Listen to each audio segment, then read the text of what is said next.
world will never be the same once you see it through the eyes of Fareway Frank.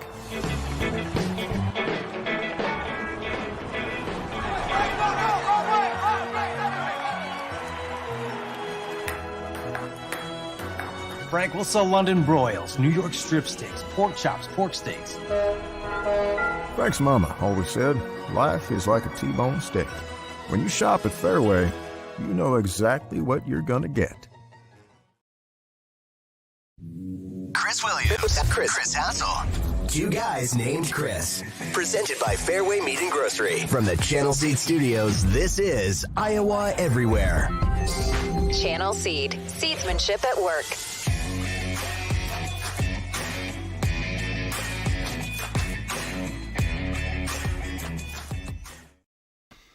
Welcome to Two Guys Named Chris. It is Monday, the 19th of February. We are in the Channel Seed Studios, presented, as always, by our friends at Fareway Meat and Grocery. Got a glare when I wear these blue blocker glasses. How are you, Chris Hassel? Sorry, people on the podcast have no idea what I'm talking about. How are you? COVID-free. I'm COVID-free. I've got a Paxlovid new camera. worked? Paxlovid worked. You see my new camera? See how much better I look than you? Yeah, I'm getting one too, brother. You're making me change. You're making me up my game. That'll be. Hopefully by Thursday's show, I'll have my new camera as well. Well done. Paxlovid's new ad really worked. What is that picture? How did you get? That's the back of my bed. No, it's from the actual commercial. It is? That's the same background we had on our bed. I thought you got a picture of me in my bed blowing my nose. I'm glad Paxlovid worked. If it's COVID, Paxlovid. It's Paxlovid, baby. In fact, I shouldn't have done this, but I didn't take the last dose of Paxlovid.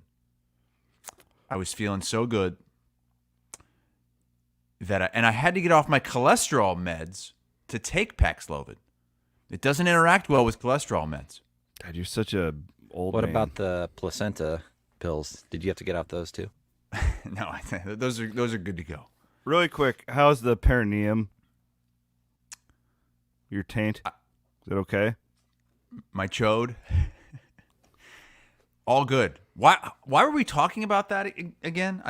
Well, because the Paxlovid, there's perineum problems for some people. Like your perineum will start to itch. Is that true, or did you just make that up? Van Winkle told me that. I don't know. You got to watch the commercial. Itching of the perineum may occur. No, it does not say that. Are you serious? You guys Are you sure that's me. Are you sure it's Paxlovid or not one of those like genital herpes commercials where the people are all out like climbing the mountains? They're like, you could be free too. It's like, man, I want genital herpes. Like those people are living the life. Look what those people can do with herpes. I don't have genital herpes, and I'm not out climbing mountains and sailing and doing all that cool stuff. You know why they say genital herpes? Because we have herpes in our eyes. Yes. A lot of STDs in the eyes, my friend. Getting a lot of comments in the comment section on spanking Cougars tonight for Iowa State. They got the big game against the Cougars. Huge game. Is this the biggest Iowa State regular season game in a generation since the Pfizer Tinsley days? I threw that out there for my audience, and they're smarter than me in many of these ways, and many of them said those games in 2000. My buddy Travis Hines, who also covers the Cyclones, he threw out there was a 2015 game in that Hoiberg team that was really good, but like this one just, it's weird. The more I've been thinking about this game is huge because if you win it, like you're in the driver's seat to outright win the Big 12, which was the best league in basketball, and that's a massive accomplishment, and there's so much. But it's also like there's this feel to me where I'm such a NCAA tournament guy and just get yourself in the best spot for there where it's like it really doesn't hurt them if they lose tonight, but like, man, you want to embrace these moments when you have them. A massive game like this with everything out there for an Iowa State team that was picked, in the middle of this league. So this is, to me, the most meaningful one. A lot of those 2015 games where it was like, well, if you win this, maybe you're going to have a shot to win the title. No. If you look at all the Vegas odds, it's Iowa State and Houston to win the league. And if Iowa State wins this game tonight, then they are undoubtedly in the driver's seat to take the league regular season title, which is one hell of an accomplishment. So, yeah, I think it's the biggest since 2000, in my opinion. Is the spread still 10? Yeah. Oh, man. That's a terrible. I think it dropped to 9.5, but still. Okay.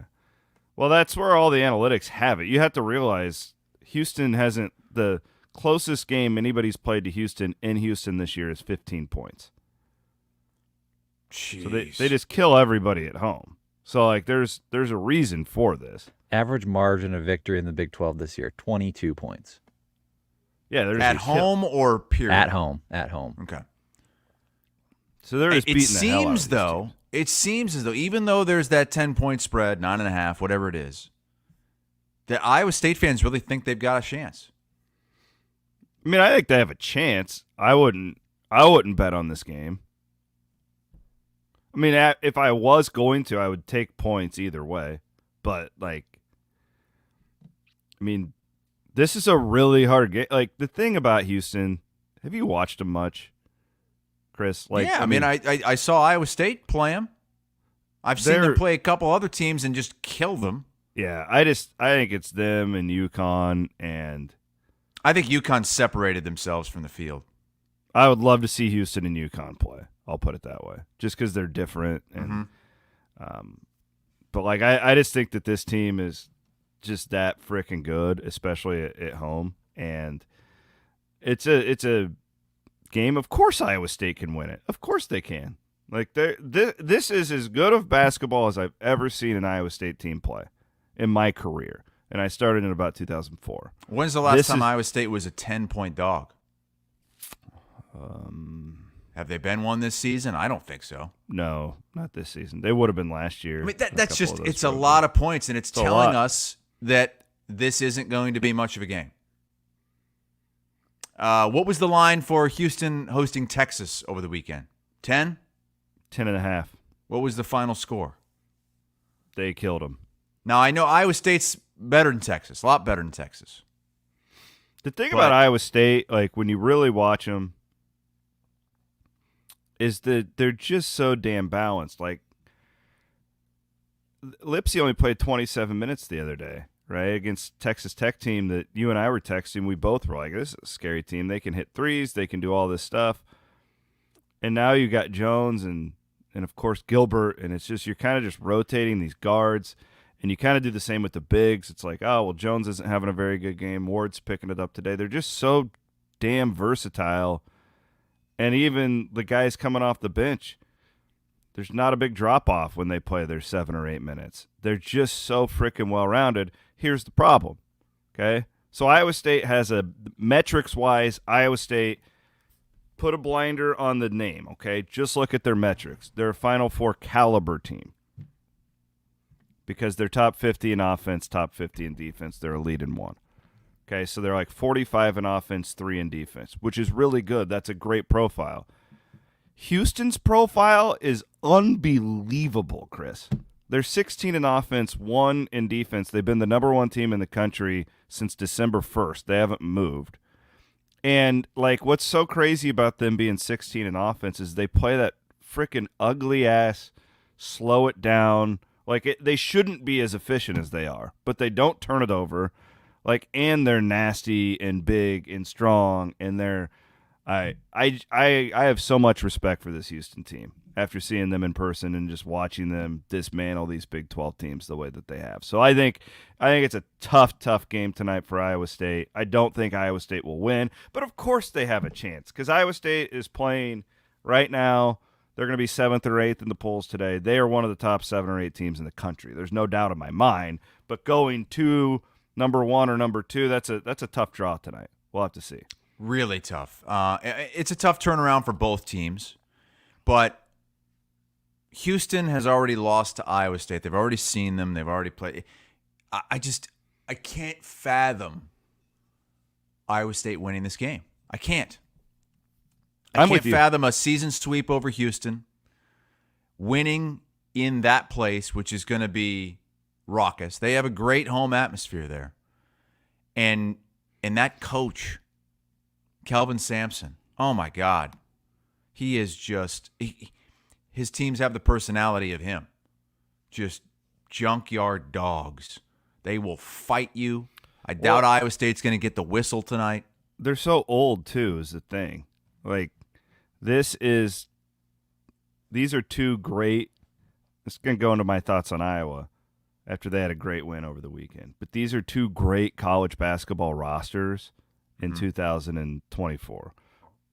North Carolina's the same way. UConn's the same way. So, like, the days we're watching the NBA All-Star game last night, and everybody's You were bitching watching about that mess? Well, I had it on in the background. I was I guess watching a movie with Halliburton, my- yeah. I was watching Tyrese is what I was watching. He should have been MVP, by the way. Yeah, he got totally dicked in that. Like, the guy I mean, took, look at the numbers. Look at the stats. He took like 11 fewer shots than Dame Lillard. it was so bad. And had the same stats. So bad. Anyway, and I just kind of thought, too, that they would hometown hero it and make it a good story and give him. I put $10 on it. I was kind of pissed. Got it like plus 900 for Halliburton to win MVP, and he got robbed. Anyways, I don't even know where I was going. I lost my train of thought. Oh, I know. These are good college basketball rosters in 2024, and they're just so old. They're not like – that's what I think is so amazing about what TJ's done in 3 years at Iowa State. You look at this group, it's a very talented roster, right? Like, Iowa State has good players. But they're not like these elite-level guys. Like, your one 5-star guy doesn't even play. Right? It just shows what chemistry and coaching and age can do for a college basketball roster in 2024. Those rosters the last 2 years were terrible compared to this one, man. Like, and they went to the Sweet 16 with one of them. But when I look at like Houston, North Carolina, UConn, Purdue to an extent, Purdue's just kind of weird in the tournament, but they're still these just old. They were weird over the weekend, too. Got beat by Ohio State. Yeah, it's not how you can trust them when you're filling out your bracket. I certainly can't either. But this is a great example tonight of these Big 12 teams that are just like a guy like Kurt Jones, who's kind of an afterthought at Buffalo, spends an offseason getting his ass kicked by Pete Lincoln, that straight team. And now he's going to be the sixth man of the year in the Big 12, and he's freaking eating nails for breakfast. And that's what this game represents tonight. It's going to be an absolute fight. I think Iowa State loses it, but hell, throw the chips all on the table. Let's get after it. Got a chance And they to win a moved it championship. off of ESPNU. They did. They listened to the big show.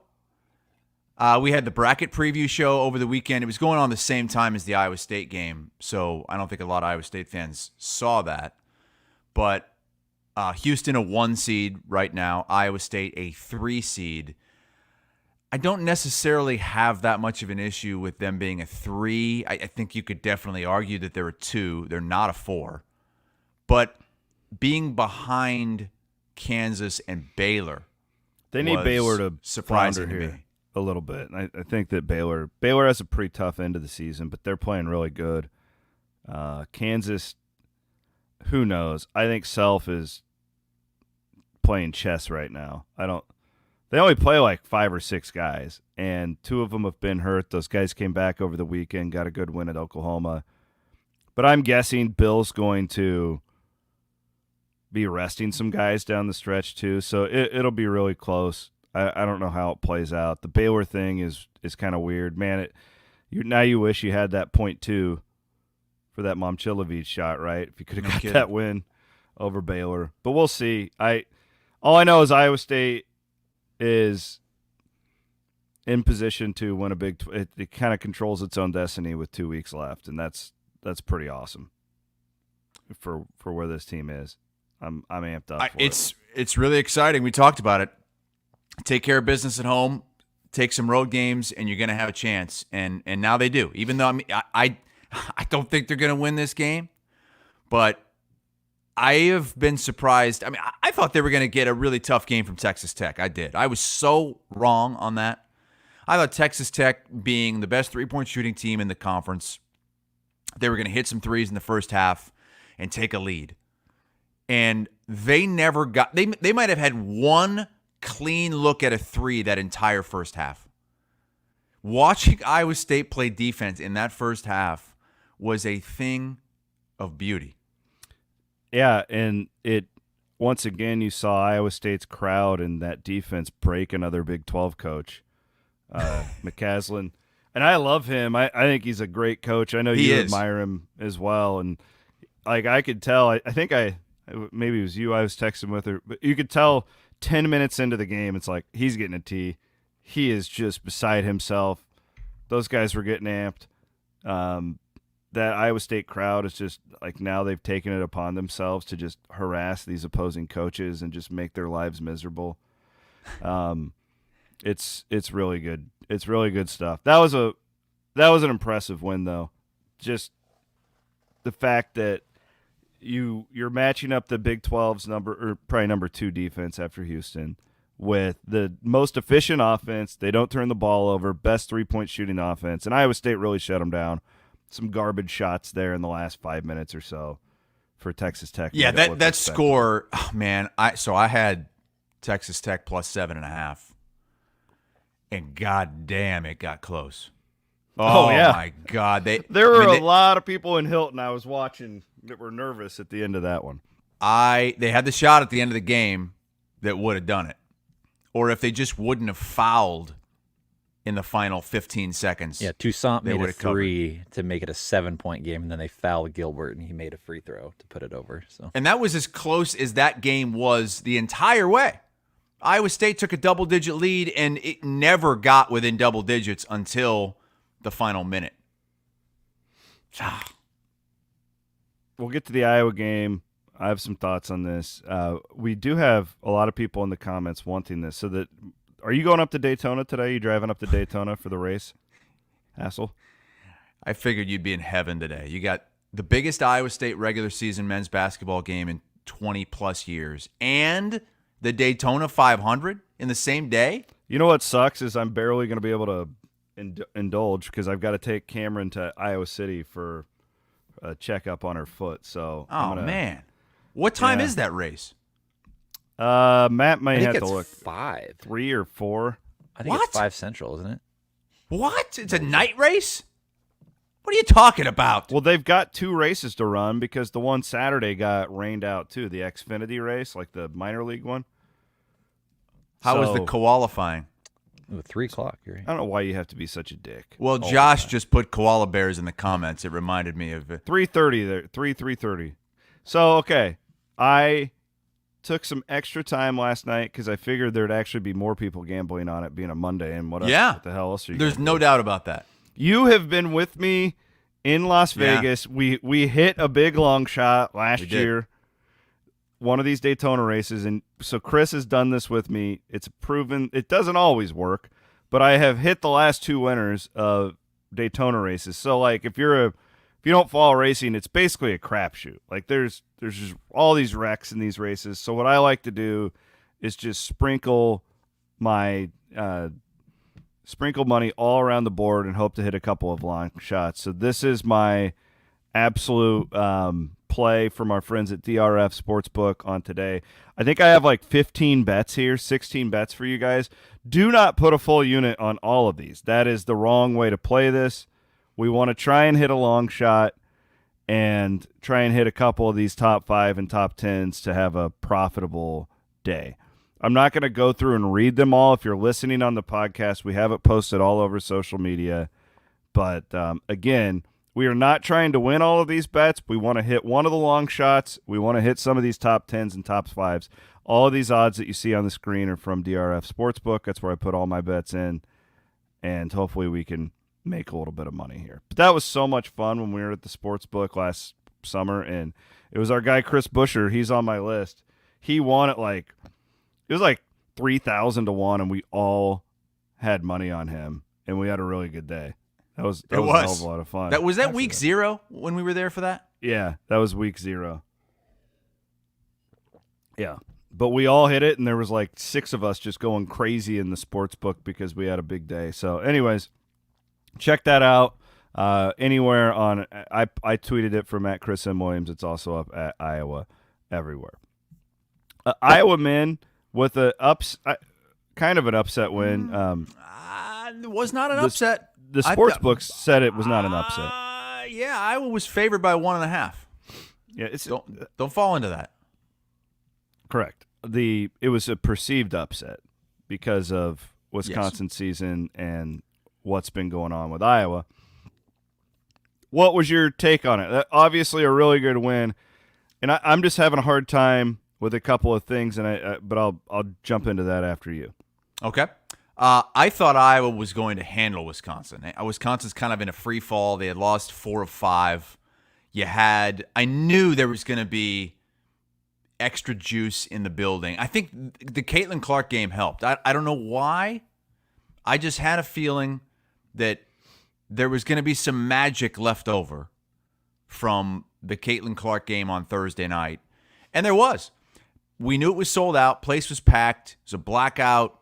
Fans were into it. It was a horrible start. Oh, my God.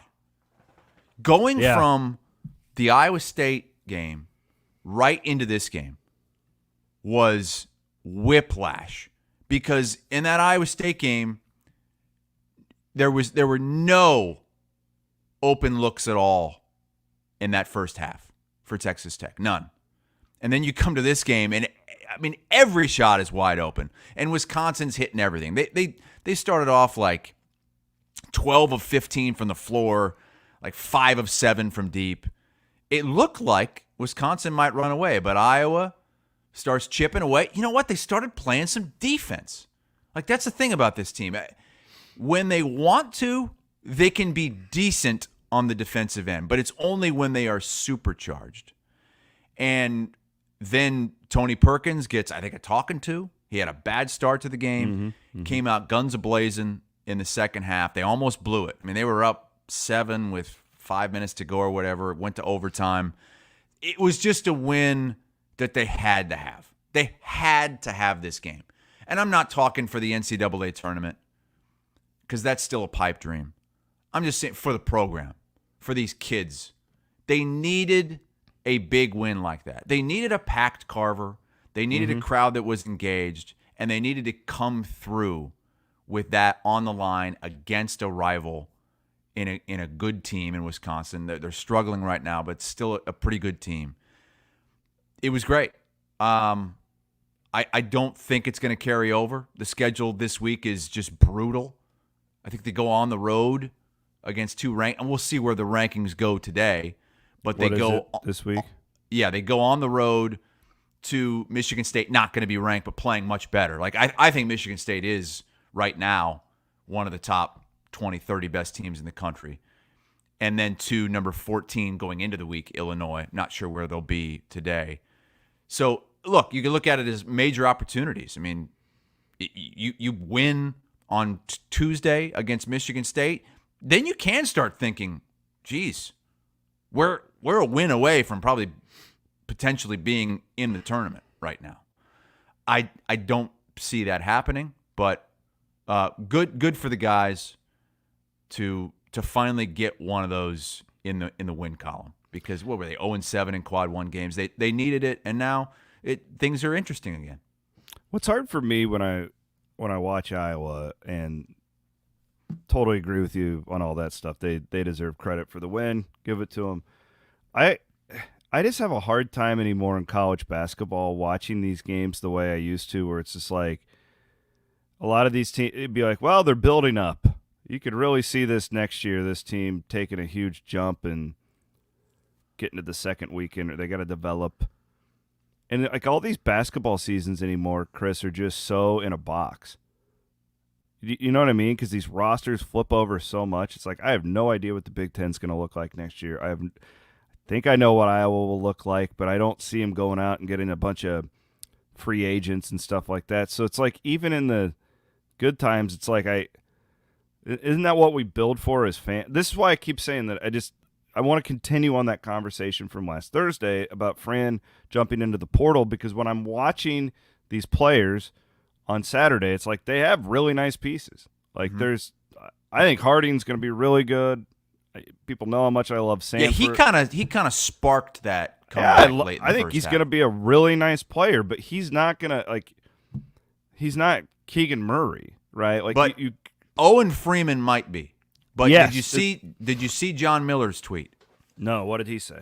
He's already telling Iowa fans to, collect the pop cans and bottles and start that? a special NIL fund to keep Freeman. I mean, we're not talking about going out and getting somebody. They're going to need money to keep Freeman. He's not wrong, okay? Because that's college basketball now, and again, that's why it's hard for me to sit here and watch these. Now, Iowa, to their credit, hasn't lost a ton of guys, meaningful guys like C.J. Frederick. There's not that Joe many Toussaint, not guys that you're going to really, really, really miss. No, but it's hard, because back 5 years ago, even it's like, man, Freeman and Harding, that's going to be a hell of a pair, and you just build around them and stuff. But I'm just saying, for Iowa to get to the point where I think their fans will be happy in this era, they're going to have to get in the portal. And I got so much flack from Iowa fans they don't have any money. There's money in Iowa, okay? There's money, but it's not going to basketball. It's not going to men's basketball. Because so why can wrestling go out there? I get it. I'm going to answer the question there because they win national champions. I get what that There's is more not passion for wrestling. That right is now. not an excuse at the University of Iowa. Money should not be an excuse in It probably high shouldn't. major college basketball. That is not an excuse at the University of Iowa in the Big Ten. But I don't buy it. If you're an Iowa sports fan and you want to improve the product, you've got some money to give. Are you really going to give money to the men's basketball program? If you're the collective, are you really going to put money into the men's basketball program? A coach that really doesn't like this era, and that's fine. If you can still do it. He can't do it. And is that because there's no money? Is that because no one wants to come to Iowa? I don't know. I think it's all of the above, but I think Iowa State is spending more money on men's basketball than Iowa is, which Probably is when you look at the evolved. numbers. Yeah, when you look at all the money that these two programs, these two university athletic departments can bring in, Iowa's clearly going to bring in more than Iowa State. So what's the end game then? We're just going to quit? We're just going to hopefully we can make the NIT this year and maybe we can keep a couple of guys and what is the end game? If you're not going to spend money in the portal, if you're not going to try and raise money for basketball via a collective, if the head coach isn't going to go out there and do it on his own, what are we doing? I don't know. I think that these fans that might have the ability to make a difference need to see something more. And I think that this goes back to not making the Sweet 16, feeling like there's a ceiling, a lid on the program, and Fran just not being super likable and loved in the fan base. I think it goes back to that. And unless you can convince fans that, well, we're this much away from getting here and we can get there, and okay, great, let's do it. I don't think you can convince many fans of that right now. It's going to take a lot more weekends like we just had, a lot more games in Carver like that. It's just weird to me that there's with all the money at that place. Because I've compared to Iowa State, there's just so much more. Yeah. That there's no boosters that care about basketball enough to be like, you know what, Fran, we're going to rally together and come up. Here's $1 million that 10 of us have put together, or that Fran's not engaging with these people to do that. I actually feel bad for Fran if the collective really is not helping basketball. That seems really. I don't know if that's actually. That seems really. I can't imagine that it's not helping basketball, but not helping enough. But I don't. Is it on the collective? Is it on fans? Is it on? Does Fran I don't put McCaffrey, it on fans. Fans are the ones paying. You're gonna need you need the money from the fans to get those players in the portal, or to try to get them. But fans care a lot more about football right now, wrestling, and women's basketball. You're not wrong. I think we're making a lot of good points here. It's just like, again, I was watching that game, and I'm like, man, I really like Harding. I honestly think Sanford could end up on an NBA roster someday. I don't think he's going to be like a lottery pick, nothing like that, but I think he's a really good college player that an elite shooter could end up there. We all love this Freeman. We think he's going to be he could be their next star. And I'm like, you just need some pieces around him. You need some older pieces. I'm not talking about more freshmen coming in. It's not no. You need older, mature bodies to put around these. Watch their interior defense, right? Like, I mean, it's clear but I also know it costs money to get those guys. And Cricky's fine. He's a nice player. He's exactly what we thought he would be. A really nice player who fits well, that is not going to be a difference maker for this team and this program. And he's been fine. Like, on a different Iowa team, Cricky could have been phenomenal because he would have slid right in there and been this wonderful piece. They ask him to do too much down there. And I'm watching this game, and it's like, man, if they don't do anything else in the portal, though, if things don't change, you're going to be in the same spot just over and over again. Because the days of guys staying for 5 years in a row to develop they're going away. Sorry. I think some fans would say that that's okay, that's fine, because Iowa's consistently finishing top half of the Big Ten. They're consistently making the tournament.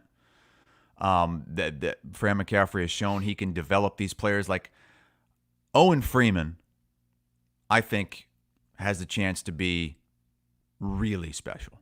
Totally agree. If they can keep him. Like, I have been more impressed with him than I was with Luka Garza when he was a freshman. Oh, yeah. I'm not saying this guy's going to become a two-time player of the year, but Freeman has it. He's got it. And he's got that swagger to him that I like. And that's where I'm going to go with my triple B this week. Yeah. Bigger, better, bolder. Powered by Kelderman Manufacturing.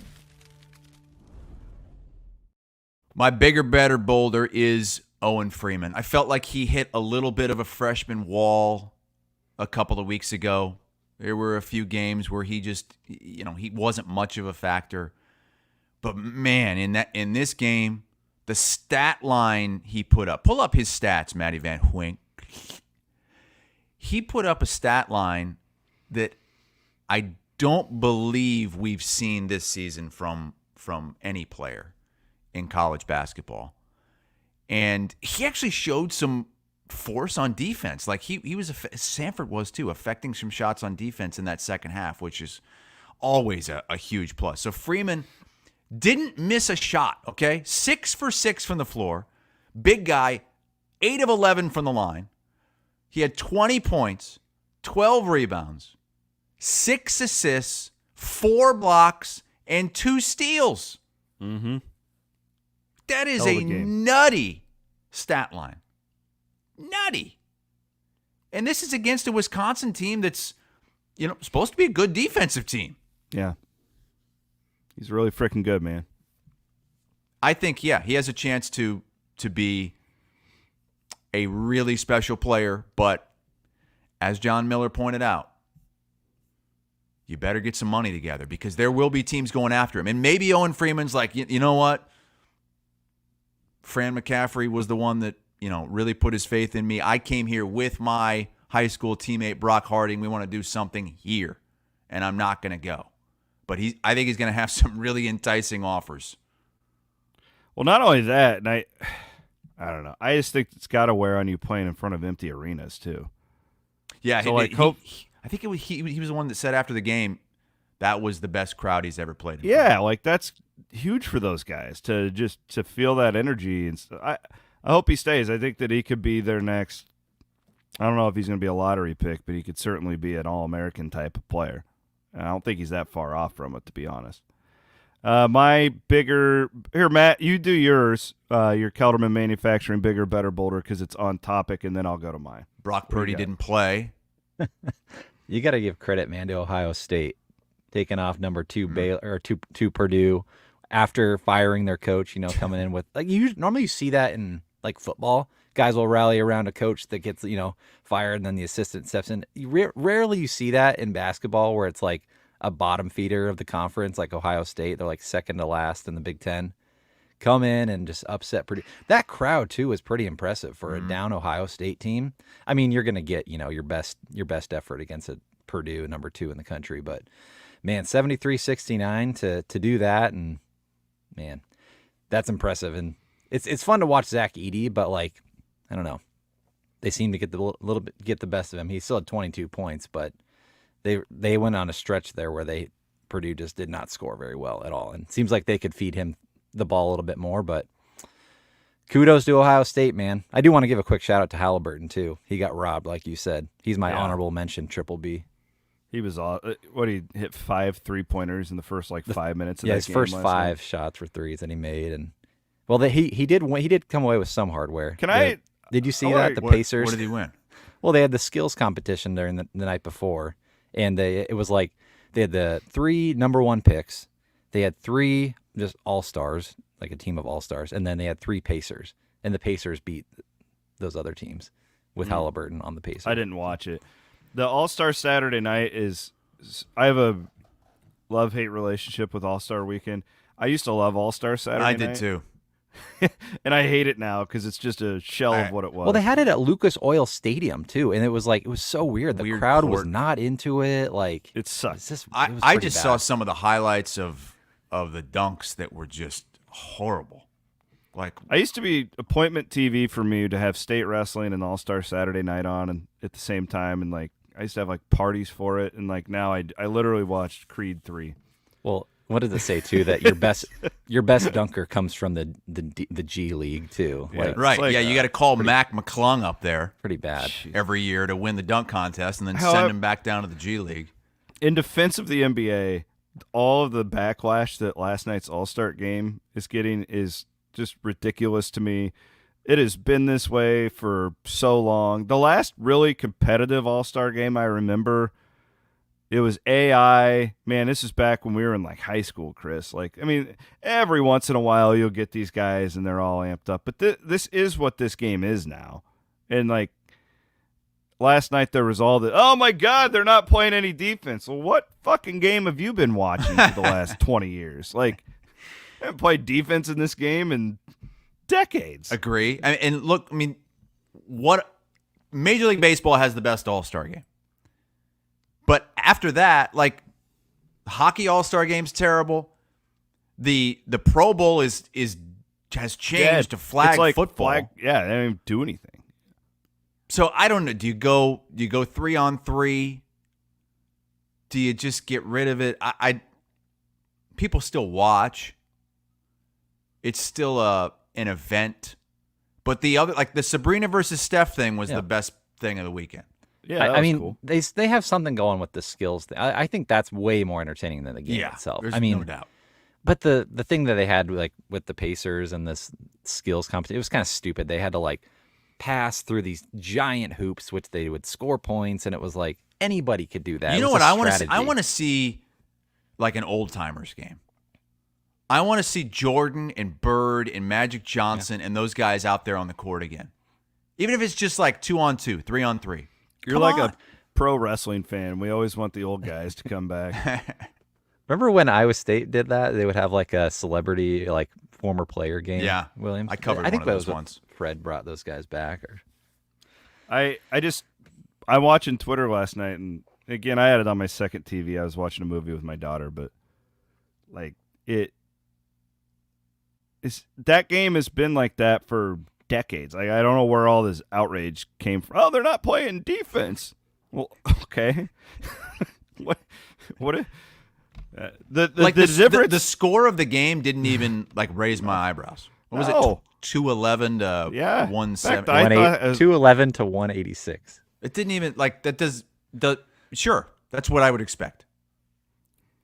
It also just is it's a microcosm of the league itself, where you have guys.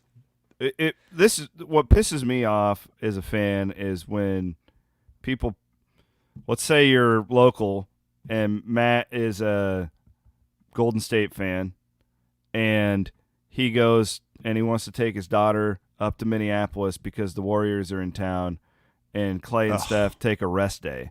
See, that's the stuff that pisses me off about the load management thing is like you're just alienating the people that are paying your insane salaries. But it's leaked into these things because it's like, well, back in the day, they cared. Like Jordan and those guys. It was like, a pride thing. Yeah, they wanted to beat Malone in the West. Like it was a huge deal to them. Well, these guys are all like hopping teams every other year, and like they sit out every other game. They don't care. So it's hard to make the fans care if they don't care. And like, I mean, the days, Jordan and Pippen, and God, they got to beat the Pistons. They got to get over that hump. Mm-hmm. What was that thing they did? It doesn't exist because they just leave and go and play with their buddies now. Like, this is all different. Adam says 2-on-2 NBA Jam style. That would be fun. Or like the 3-on-3. Didn't they do that 3-on-3 tournament a while ago? Kind of Yeah, fun. they still do the Ice Cube thing. Yeah, the Ice Cube thing. Yeah, they could do 3-on-3. But still, you're not going to be playing any defense. Maybe a little bit more because you don't have to run the court. It would just be a novelty. The guys still wouldn't care is the problem. They don't care. Yes. Like, and they make like, so much money, you can't really – you add in some money, it's still not enough. That's part of my problem with like racing now, like NASCAR. People are like, oh, we want them to wreck like Earnhardt used to do and like just beat people up. Well, now they're all millionaires. Like back in the day, it's like these guys, it's like if they want to race, they could afford to eat that night and travel to. But now it's like they're all riding around in $2 million coaches, you know, like all this shit's just different than it was in the 90s. And we have to like get over that. I don't know what the answer is, but the people crying no defense in the NBA All-Star game, like what in the hell have you been paying attention to? Watch an NBA game on a Friday night. I mean, they don't play defense until the fourth quarter. I will say Iowa State, Houston here. I will say, too, it is kind of cool to see that Halliburton is kind of becoming that new face of the NBA. And, you know, the TNT guys talked about that a little bit. Like, once LeBron leaves, could Halliburton be the new face? I mean, and I hope he builds it and keeps going in Indianapolis and doesn't be like, oh, I need to get to a big market. Oh, God. That's the shit that has ruined the NBA for me. Now, ruined is strong. I will still watch the playoffs. I still care. But it's the same thing as the transfer portal deal. I hope Owen Freeman and Brock Harding are there for 4 years because it's great for fans. You get invested into these guys. You pay a lot of it. That's why I think the women's game's better because there's not as much hopping around, although that's coming. It started. Yeah. Yeah. That with the Haley Van Lists of the world, everybody going to LSU this offseason. But, like, we grew up as Bulls fans, and Chicago is somehow not a free agency destination, so they can't get any good players, and they suck at drafting, too. But you see what I'm saying? Like, this whole, like, you can't just build because everybody else is doing these super teams, and that's, again, back to my point with Fran. Like, it's great if you want to build from within. Like, I think that should be the core of what he's doing. He's proven to be a very good developer. But when everybody else in your league is playing by one set of rules and you're trying to do it another way, man, it makes your job a hell of a lot more difficult. So, there you go. I was glad for Iowa that they got that win, but that was all I could think about in the middle of it. I'm like, what does this actually mean? This is a nice moment. I don't think it's actually going to do anything. They needed the moment, though. Yes, and happy for everybody sold out. No, I haven't. Mine is Steve Sarkisian. I love it that the fans have to pay the players, okay? So we're asking, you know, Joe, who makes $40,000 a year in his construction job, he's got to pay Owen Freeman, but we're giving out contracts like this. So Steve Sarkisian gets a new contract with Texas. Included, so his annual salary is $10.3 million, and it goes up $100,000 every year. So he'll be making almost $11 million in 2030.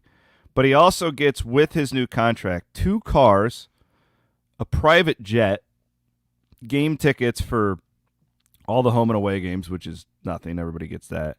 And then a fancy-ass country club membership. That's all on top. He get a private jet on top of that's not a school jet. Like, oh, you're going to go on a recruiting. This is like, hey, Steve, we should fly to the Masters this weekend. Let's take the private jet that they gave you. So Steve Sarkisian's mine. A hell of a contract. Just because at he Texas. got that? Yeah, he's bigger, better, and bolder today than he was last week, baby. What are you paying someone so much money for if you're just going to give them everything they would need? This is what is maddening to me. All these coaches have like free cars and free, like, I know a lot of coaches, they'll get a job and the university will buy them their first house. Be like, okay, here's $1 million for your first house. This happens all the time. What are you paying them $10.3 million for? They should use that to buy the house, to buy the cars, to buy the membership. That's what but the drives fans, me crazy. The fans richer have to you pay are, the players. The richer you are, the more free stuff you get. Yeah. It's ass backwards. Because all the people who aren't rich are trying to bribe the rich people to help make them rich. Yeah, I saw that. I almost tweeted about it, and I didn't want any backlash, so I didn't. It's in my drafts. I did the same thing. I had it. I actually tweeted it and deleted it because I didn't want Bloom to get mad at me. I had it, and I said, but the fans have to pay the players. How about this? You know what I love? I just love it.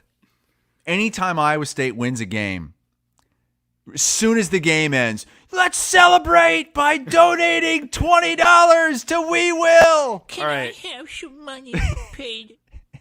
I actually think it's really smart, though, because It is smart. You have to do it, but it's just ridiculous.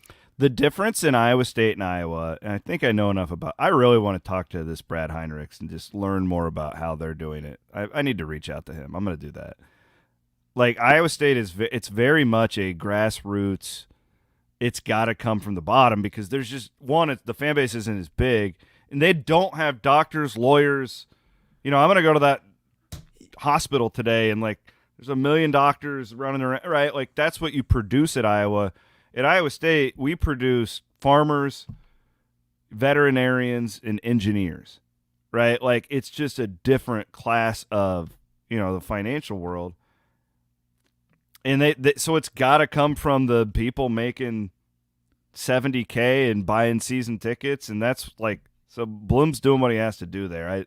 I bet you they made a lot of money with that. Look, you strike while the iron's hot. Like, after a win, you know, fans are more willing to say, yes, okay, great. And I'm glad they're only asking for $10, $15, $20 in instances like that. But it's like, it just doesn't sit well with me. Not Iowa State and the We Will Collective. This whole thing, this entire goddamn thing, where these schools, these athletic departments are bringing in so much money, they don't even know what to do with it. And yet it's the fans, it's Joe Schmo who has to put together money to try to pay players. That has to be fixed. It has to be. The schools need to be paying these players, not fans. Steve Kemp says Iowa State produces grassroots Cyclone fanatic journalists. Iowa produces elitist ESPN, CBS broadcasters. Well, I didn't even go to Iowa, so just played right into that's it. St. Ambrose. I'm a tavern hawk. That priest that you used to shower with would be so proud of you today. Father Miklo. And again, I did not shower with him. Our shower was just on the same, like right down the hall from his house. So you would walk there in your towels together. I think he had his own shower in his apartment. I think. Because I never saw him in the community shower. You didn't share a loofah? No, we were not loofahing each other. You know what was the most disgusting thing about college? In the dorms that I lived in, perineums, is that no. So you'd have to wear those sandals because there was, you had to wear like those shower sandals to protect yourself against like some kind of foot fungus. Yeah. Oh, I don't think I can go back. But then we had this community shower, and there were some like, shower curtains you could kind of pull around your space so you didn't have to like look at everyone else if someone else was in there. But sometimes there would be 10 guys in there showering. And if you were in a shower where all the, where the drain is, if you were in that area where the drain is, all of a sudden you see like piss coming in. There's guys pissing in the shower, and then it's floating down with all the suds all over your feet, all over your sandals. So the priests were doing this? No, I don't think so. I think it was other students. Then they just go in there, well, there's a drain, I'm going to piss, in a community shower. It's all pipes. It's all going the same place. You never got your feet pissed on? Not that I'm aware of, but I mean, it probably happened. Did you have community showers at Iowa State? Yeah. Fareway Hall. Yep. So you had to shower with other kids? Yep. And did you have to look at them? Was it like no. a prison shower? Huge bathroom, and we had stalls. We didn't have curtains. We had stalls. So like, you had stalls. There was like concrete between. That's how it should be. Yeah. But I'm telling you, man, at Hayes Hall, in the chapel, it was wide open, baby. And all these St. Ambrose kids are just pissing everywhere. Yes. It was disgusting. So I would shower like once a week. I hated going in there. I told you, I used to have, I would finish up my gallon of milk, and I'd keep the empty gallon, and so that I wouldn't have to go down the hall to the bathroom, I would piss into it and put it on top of the mini fridge. My roommate Manny was so pissed about that. That's disgusting, man. It is Didn't disgusting. it start to smell? Well, I put the top on it. So no. Was it like hot? Oh yeah, it was real hot. Like steaming? Real hot. Probably a good time to ask Matt to give us some Iowa Event Centers. What's coming up at the Iowa Event Center? Great segue. Matt? I'm looking forward to that Cody Johnson concert coming up in May. You got any golden showers over there at the Iowa Event Center? Lil Wayne's coming in April.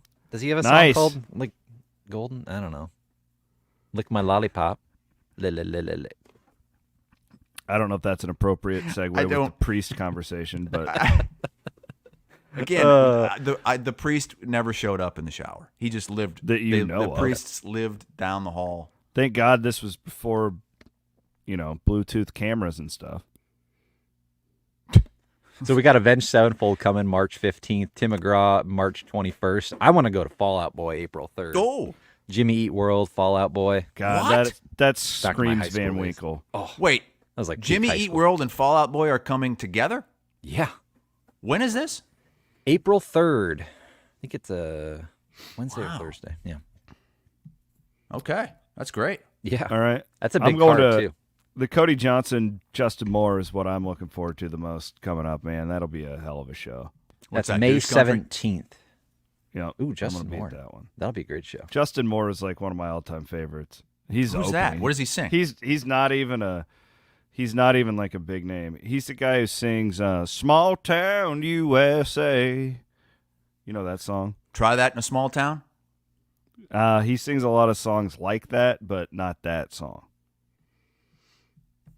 That's Jason Aldean. Do you think you think Jason Aldean's douche country, don't you? No, I thought think you did. he's teetering douche, but he's not douche. Stay tuned to this week. We'll have a contest announcement for Barry Manilow. I want to. The last Mandy. I love Barry Manilow. Although I feel like he's probably a little past his prime, but it's a good time to see him before he dies. My dad said everyone used to think he was Barry Manilow when he was a kid. People thought he looked like him. No way, Don. That's what he says. We need a photo to compare, please. We'll put it on Twitter. You know what my dad looks like? Last but certainly not least, we got that guy that Ferentz brought in as the volunteer quarterbacks. We're going to get to that now? This happened like a week ago, didn't it? So that guy who He was a volunteer coach from Wisconsin that was supposed to help Spencer Petras, and he didn't. And then he brought in Deacon Hill. He's now been promoted again. Budmeyer. He's been Coach Budmeyer. Bud. He's been promoted now again after the quarterback help that he gave Spencer Petras, and then he brought in the secret weapon, Deacon Hill. This is his third promotion and he's now in charge of Iowa's wide receivers. How do you think this happened? Like, how does he have nude photos of Ferentz? Like, I mean, at least he's not the offensive coordinator. We thought that was an option, you know? Yes. So that's kind of the silver lining in this. What are they doing? And like to coach wide receivers, he's never done that before. Van Winks, pull up his so he's only going to make $375. His predecessor, Kelton Copeland, according to Chad Leistico, is making about $500,000. So you're saving some money. Is Kirk Ferentz just all about saving money? It doesn't even matter. They're getting like $80 million in television revenue. It doesn't matter. They could pay this guy $1 million. It wouldn't even impact them. Like, Van Wink, pull up his coaching history. He has history like working with quarterbacks, and well yeah, we know him as the guy Petras and Deacon Hill. Those are his guys. So he was a quarterback at Wisconsin. Did he ever play? I don't remember him playing. I don't think he played. According to Wikipedia, he had some nerve issues. And then so he learned under Paul Chryst at Wisconsin, and then he was with Wisconsin as like a GA. Somehow the guy is like way younger than we are, Williams. He's only 33. I thought he was like 45. He's my age. Jesus. That's insane. I remember Ross and I having this conversation because Leistico did this. Oh, they're bringing in this volunteer coach from Wisconsin, and he's really gonna help out these Iowa quarterbacks. That was like 6 years ago. Well, so he was at Wisconsin, and then he went to Colorado State. He was the OC for one season. All right, not 6 at Colorado years ago, State. 3 years ago. My apologies. And they were horrible. They were I don't know. They won like 3 or 4 games, so I think the whole coaching staff got fired. But so he's under Paul Chryst, and Steve Adazio was the head coach at Colorado State. Listen, I don't even know if it matters. Like, I don't know if like that's where I'm at with this whole thing. I don't think it matters. I just want to know why this guy keeps least getting he's not the promoted. OC. What is he doing to get promotions? Like, I'll tell you, in our line of work, if your show sucks and doesn't create revenue, you're going to get fired. Well, you brought in Deacon Hill, and he's been tutoring Spencer Petras. Oh. And now, okay, let's go. Wide receivers. Okay, good. And you look, some coaches. This is going to be the guy to get Caleb Brown over the hump. This is God. It. Some coaches, though, that they're good working with other groups. Like, it doesn't necessarily even. Yeah. You could be a defensive player and work with offensive position groups, and sometimes that works. But this doesn't add up. I didn't even know anything about this guy until you brought him up on the show a year and a half ago. It's because it's always fascinated me.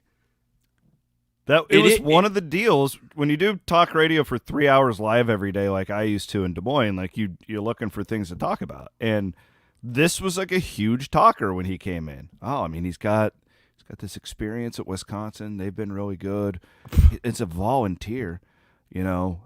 It's just an extra set of eyes in the quarterback's room. He's going to help Brian Ferentz.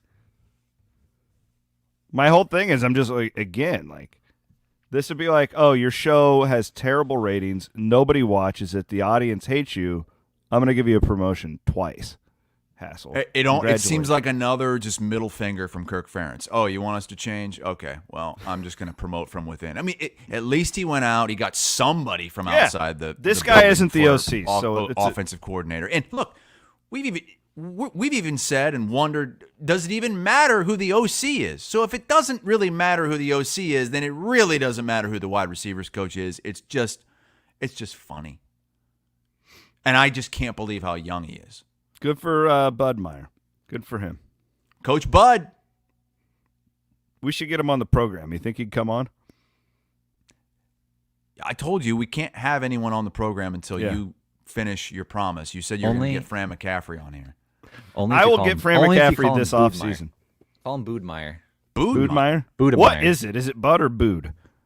Well, you guys used to call him Boudmeyer. I used to think it was that. I don't know. I don't know which one. I thought it was Budemeyer. Or maybe you did call him Budemeyer. Yeah, it's Budmeyer, I think. Budmeyer. Budmeyer. Fun show today. Big one you're tonight. All jacked up. You got a huge day. You got NASCAR. I got hospital runs in Iowa City. We do something that's really fun, though. Every time we go there, the whole family, we wear Cyclone gear. And everybody, it's fun. Like, all of the doctors, she's had the same doctors since she was 2 weeks old, so we know them. And it's always a good time. It's one of the part of the rivalry I wish more people could see. Like when you go into that children's hospital, and sure, it's really a cool deal. So, do you have a lunch spot you always go to in Iowa City? Vine, baby. Every time we go to the Vine, get wings. I've never been to the Vine. You never been to the Vine? No. Oh man, my Uncle Dick used to take me there every Friday night before Hawkeye games when I was a kid, and he'd get really drunk, and I'd just sit there and watch. You would watch him getting drunk? Yeah. I'd sit there. His old buddy Eugene, they'd just get hammered. And I'd just sit there and run them beers. Boys need a couple more, ma'am. And then we'd just pray we could get to the Motel 6 without getting arrested. Yeah, good memories from Iowa City. Did you go to the game or did you just go to the bar? No, we went to the bar the night before and went to the game on Saturdays. And you stayed at the Motel 6? Yeah, wherever. Yeah, Dick was kind of a cheapskate. Oh, Uncle Dickie. I got great memories of Iowa City. Just watching my uncle get annihilated. All right, appreciate Fareway Meat and Grocery sponsoring us here in the Channel Seed Studios. For Chris Hassel, I'm Chris Williams, and Matt Van Winkle producing as always. Have a good night.